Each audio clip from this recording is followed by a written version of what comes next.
안녕하세요, 여러분. 저희 채널에 오신 것을 환영합니다. 오늘 방송에서는 삶에서 부정적인 것을 내려놓는 것의 중요성이라는 주제에 대해 이야기해 보려고 합니다. 이 주제는 우리가 더 행복하고 건강하며 풍요로운 삶을 살아가는 데 있어서 중요한 열쇠가 될 수 있습니다. 부정적인 것을 내려놓는 과정을 통해 긍정적인 마음가짐을 유지하고 더 나은 삶을 만들어가는 방법을 함께 알아봅시다.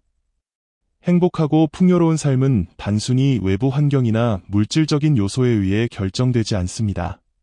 우리의 마음 상태, 특히 긍정적인 마음가짐은 삶의 질을 크게 좌우합니다. 긍정적인 생각은 우리가 어려움을 극복하고 더 나은 결정을 내리며 더 건강한 관계를 유지하는 데 도움을 줍니다. 반대로 부정적인 마음가짐은 우리를 무기력하게 만들고 삶의 에너지를 소모시킵니다. 예를 들어 어떤 도전적인 상황에 직면했을 때 긍정적인 태도를 가진 사람은 문제를 해결할 방법을 찾으려고 노력합니다. 반면 부정적인 생각에 사로잡힌 사람은 그 상황에서 벗어나지 못하고 스트레스에 휩싸이게 됩니다. 결국 긍정적인 마음가짐은 우리의 행복뿐만 아니라 성공과 건강에도 깊은 영향을 미칩니다. 그렇다면 부정적이란 무엇일까요? 부정적인 것은 우리의 생각, 감정, 행동에 나타날 수 있는 모든 형태의 소모적이고 해로운 요소를 말합니다. 이를 더 깊이 이해하기 위해 부정적인 것의 정의와 유형, 그리고 그것이 우리에게 미치는 영향을 살펴보겠습니다. 부정적이란 단순히 나쁜 것을 의미하는 것이 아닙니다. 이는 우리의 삶을 방해하거나 우리의 정신적, 육체적 건강에 해를 끼치는 모든 것을 포함합니다. 예를 들어 과도한 걱정, 자신에 대한 비판, 실패에 대한 두려움 등이 이에 해당합니다. 부정적인 것은 다양한 형태로 나타날 수 있습니다. 예를 들어 나는 할 수 없어, 이건 너무 힘들어 와 같은 자기 비하적 사고와 같은 부정적인 생각, 분노, 좌절, 불안, 우울 등과 같은 감정, 그리고 타인에게 화를 내거나 스스로를 고립시키는 행동 등이 있습니다. 이러한 부정적인 것은 우리의 정신적, 육체적 건강에 심각한 영향을 미칠 수 있습니다. 지속적인 부정적인 생각은 스트레스와 불안을 유발하며 우울증으로 이어질 수 있고, 스트레스는 면역 체계를 약화시키고 심혈관 질환이나 소화 문제 등을 초래할 수 있습니다.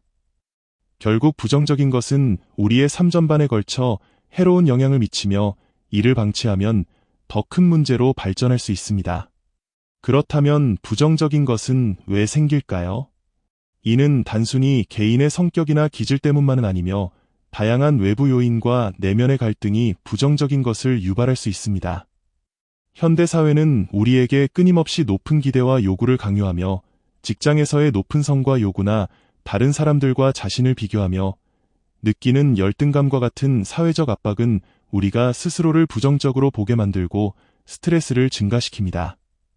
또한 우리는 종종 자신에게 너무 높은 기대를 걸거나 완벽함을 추구하는데, 이러한 비현실적인 기대는 실패했을 때 큰 실망과 좌절을 초래하며 실패에 대한 두려움은 새로운 도전을 막고 우리를 현재 상태에 머물게 만듭니다.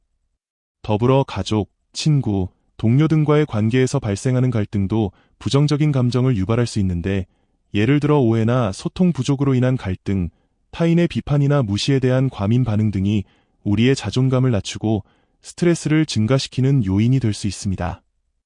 30살의 젊은 직장인인 민수는 최근 인생의 큰 어려움에 직면하고 있었습니다. 회사에서의 끝없는 업무 압박과 함께 3년 동안 이어온 연애가 갑작스럽게 끝나버린 것입니다. 이로 인해 그는 심한 스트레스와 마음의 상처를 안고 하루하루를 보내고 있었습니다. 업무의 중압감과 실연의 고통은 그의 마음을 더욱 무겁게 만들었고, 민수는 점점 더 부정적인 생각에 사로잡히게 되었습니다.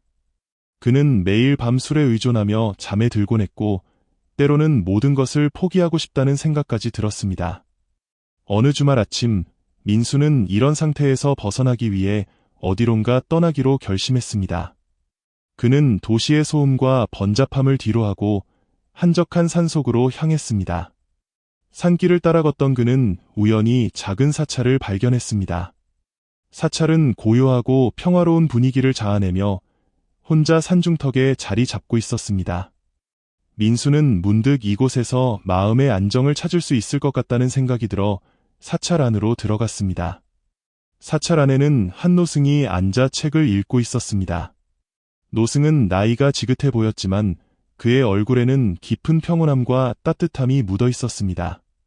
민수는 조심스럽게 다가가 인사를 건넸고 노승은 부드러운 미소로 그를 맞이했습니다. 민수는 자신의 상황과 감정을 솔직하게 이야기하기 시작했습니다. 그는 직장에서의 스트레스와 실연의 아픔으로 인해 얼마나 힘들었는지, 그리고 자신이 얼마나 부정적인 생각에 빠져 있는지 털어놓았습니다. 노승은 민수의 이야기를 조용히 들으며 고개를 끄덕였습니다. 그리고 잠시 생각에 잠긴 후 부드러운 목소리로 말했습니다. 내가 느끼는 고통은 누구나 살아가면서 겪을 수 있는 일이다. 하지만 중요한 것은 그 고통을 어떻게 받아들이고 어떻게 극복하느냐에 달려 있다네. 노승은 먼저 부정적인 감정을 품고 살아가는 것이 개인에게 미치는 영향을 설명하기 시작했습니다. 부정적인 감정을 계속해서 마음속에 간직하면 그것은 점점 더 커져서 우리의 삶 전체를 삼켜버린다네. 그것은 우리의 생산성과 효율성을 떨어뜨리고 더 나아가 심리적인 불안과 우울증을 초래할 수 있다네. 또한 이런 감정은 주변 사람들과의 관계에도 영향을 미쳐 갈등을 일으키거나 거리를 두게 만들기도 하지. 민수는 고개를 끄덕이며 노승의 말을 경청했습니다. 노승은 이어서 부정적인 감정을 내려놓는 것이 얼마나 중요한지에 대해 이야기했습니다. 부정적인 감정을 내려놓으면 마음속에 긍정적인 에너지가 자리 잡을 공간이 생긴다네. 이것은 우리의 사고를 더 창의적으로 만들고 정신적, 감정적 건강을 향상시키며 주변 사람들과 더 좋은 관계를 형성할 수 있는 기회를 제공한다네. 민수는 노승의 말에 깊이 공감하며 부정적인 감정을 내려놓기 위해 무엇을 해야 할지 물었습니다. 노승은 몇 가지 방법을 제안했습니다. 먼저, 내가 느끼는 부정적인 생각과 감정을 인식하고 그것을 받아들여야 한다네. 그것은 삶의 일부일 뿐이며 그 자체로 나쁜 것은 아니야. 다음으로, 내가 가진 긍정적인 것들에 집중하고 감사하는 마음을 가져보게나. 매일 감사일기를 써보는 것도 좋은 방법일세. 또한 노승은 민수에게 사고방식을 변화시키는 연습을 해보라고 조언했습니다. 긍정적인 사고방식을 적용하고 자신에게 긍정적인 확언을 해보게나. 그것은 내면의 변화를 이끌어낼 수 있다네. 그는 또한 명상과 마음챙김, 마인드팰리스를 실천해볼 것을 권유했습니다. 명상을 통해 스트레스를 줄이고 현재 순간에 집중하며 평화를 찾을 수 있다네. 민수는 노승의 조언에 감사하며 마음속 깊이 새겼습니다. 그는 사찰에서 내려오며 자신이 앞으로 어떤 방향으로 나아가야 할지 조금씩 깨달아 갔습니다. 비록 그의 문제들이 한순간에 해결되지는 않겠지만 그는 이제 더 이상 혼자가 아니며 자신의 내면에서 힘과 평화를 찾을 수 있다는 것을 알게 되었습니다. 그날 이후 민수는 노승의 조언을 실천하며 조금씩 변화를 만들어 갔습니다. 그는 부정적인 감정을 인정하고 받아들이는 법을 배웠으며 감사하는 마음으로 하루를 시작하고 마무리했습니다. 또한 명상을 통해 마음의 평화를 찾으며 긍정적인 사고방식을 유지하려 노력했습니다. 시간이 지나면서 민수는 점점 더 밝아지고 다시금 삶의 의미와 기쁨을 찾아갔습니다. 민수의 이야기는 우리 모두가 한 번쯤 겪을 수 있는 삶의 어려움과 그것을 극복하기 위한 여정을 잘 보여줍니다. 그가 겪었던 직장 내 압박과 실연의 아픔은 우리 주변에서 흔히 볼 수 있는 문제들이지만 그것이 개인에게 얼마나 큰 고통과 부정적인 영향을 미칠 수 있는지를 생생하게 느끼게 해줍니다. 하지만 이 이야기가 특별한 이유는 민수가 자신의 고통에 매몰되지 않고 그것을 극복하기 위해 용기를 내어 새로운 길을 찾아 나섰다는 점입니다. 불교 철학에서 말하는 고통의 본질은 삶의 일부로 받아들이는 데 있습니다.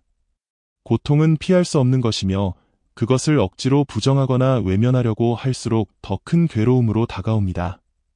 민수가 산속의 사찰에서 노승을 만나 자신의 감정을 솔직히 털어놓았던 것처럼 우리가 느끼는 고통과 부정적인 감정을 먼저 인정하고 받아들이는 것이 중요합니다.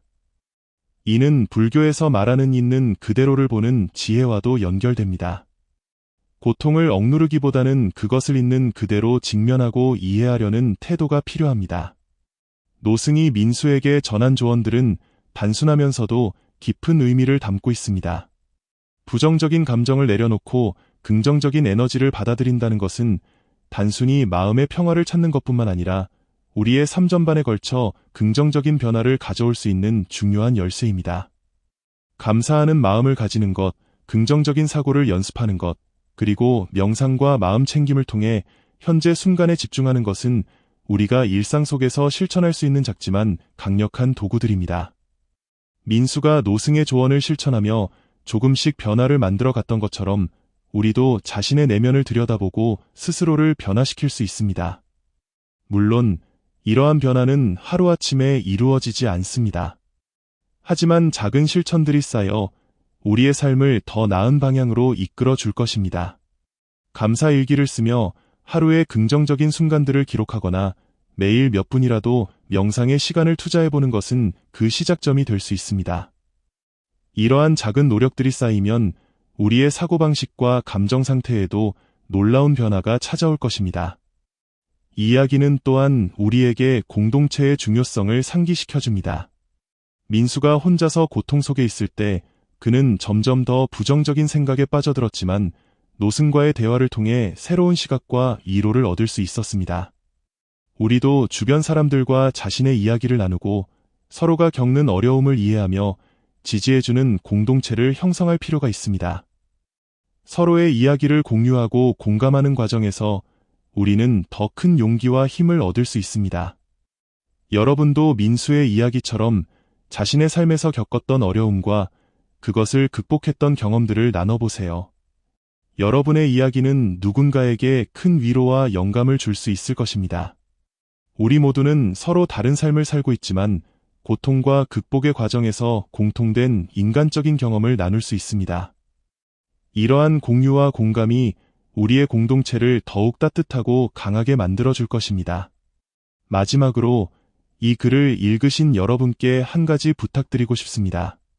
민수의 이야기가 여러분에게 조금이라도 위로와 영감을 주었다면 여러분도 자신의 이야기를 나누며 이 메시지를 더 많은 사람들과 함께 나눠주세요.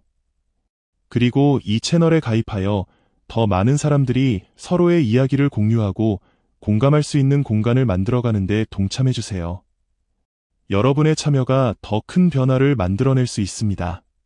삶은 때때로 우리에게 큰 도전을 던져줍니다. 하지만 그 도전 속에서도 우리는 성장하고 새로운 길을 발견하며 더 나은 사람이 될 수 있습니다. 민수의 이야기가 여러분에게 그러한 용기와 희망을 주었기를 바랍니다. 이제 여러분도 자신의 내면에서 평화와 힘을 찾아보세요. 그리고 그 여정을 통해 다른 사람들에게도 긍정적인 영향을 미칠 수 있기를 바랍니다.